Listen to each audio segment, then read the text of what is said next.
Nice to meet you. I'm trying to understand a little bit textile industries.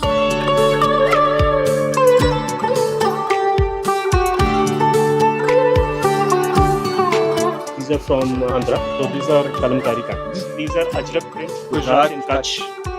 This is Jamdani from West Bengal.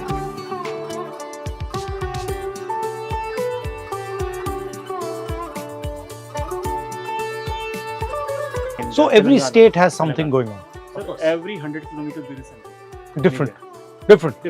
You got into this business yourself, or were your My father. Your father. HPC So you learned. my father. So you learned from him, and he was the first person. He was the first person. And what he but was you also know, doing we, the same. We First are person in undivided India. Technically the 11th generation doing this. doing this. We would- This is man-made or this is natural? No, natural. These are all 100% cotton. premium cotton. All cotton. This is 100% lawn. cotton. This is lawn. This doesn't feel like cotton at all. कि Karachi lawn Hmm. ये वो lawn है but वो India से जाती है अच्छा. Because India produces the India produces the largest finest, amount of cotton in the world. And apparel textiles is something that India has always been strong at. Romans used to buy muslin from India and boast about it, right? जो chintz है, जो आज इसको आप देख रहे हो, this is chintz print. This was taken to France, named chintz. Actually, India का था. I'm very happy somebody is taking a focus on it. Everybody knows the big fashion designers, but people don't know who's aggregating those fashion designers. I'm thankful that somebody is taking out that time to know about that. So about 93% of cotton produced in India is BT cotton. BT cotton is from a strain of cotton that was produced by Monsanto. Yeah. Okay. And 93% Monsanto का cotton है. जितनी बार हम cotton का बीज बोलते हैं India में, उतनी बार हम US को पैसा देते हैं. Our native strains are dead. How much money goes to the US because of this BT cotton? Couldn't say. But 95% production is. So it's billions of dollars. Now that India is becoming its own global leader and future यही है, we should start promoting our own cotton. Not one cotton strain from That outside. is the thought process कि अगर ये हो तो और better होगा. Then we have variety of cotton. And Kala cotton requires like I think 70-80% less water than it. आज सबसे बड़ी समस्या ही पानी.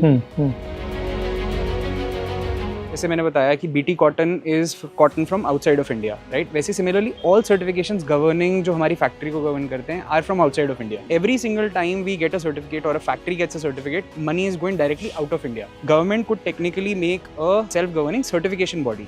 The auditing can be done by international standards but run by the Indian government for Indians. So who is the competition to India? The Chinese, Bangladeshis, or is it everybody's doing their own Of thing? course, China is it's a big competition. The reason behind is Their machinery is little more stronger. The finishing edge is more stronger than India.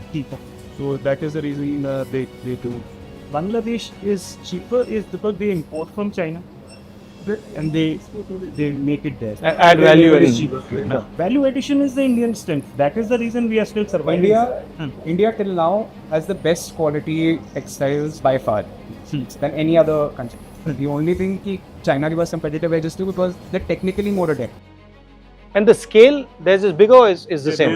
China is much larger. Much bigger. Like what? How much? What is the difference? So just to let you know, India does roughly 15 billion in textile and apparel export. China does roughly 70 or 150 billion. 10 times. So to India में one of the issues is that the supply chain is very scattered. China में it is all vertical. The one floor is doing dyeing, one floor is doing weaving, one floor is doing yarn cutting.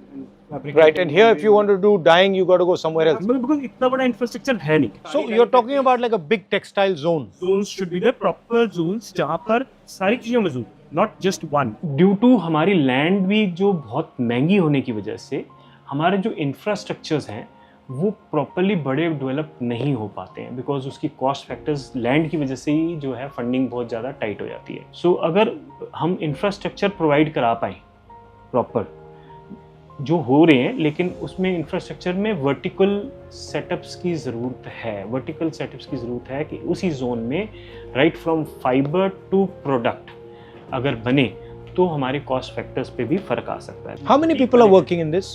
In hours In India? Massive. मतलब कितने? What? Odds.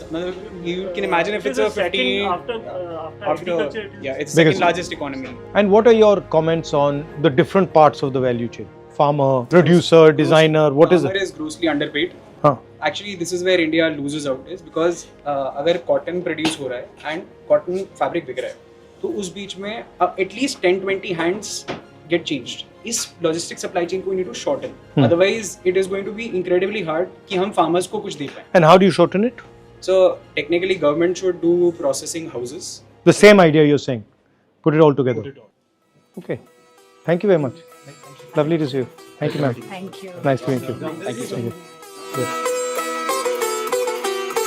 Our hope is that of course the voices get heard and practical things get implemented. हमारे पास integrated structures को support मिले। हमारे जो textile industry है वहाँ पर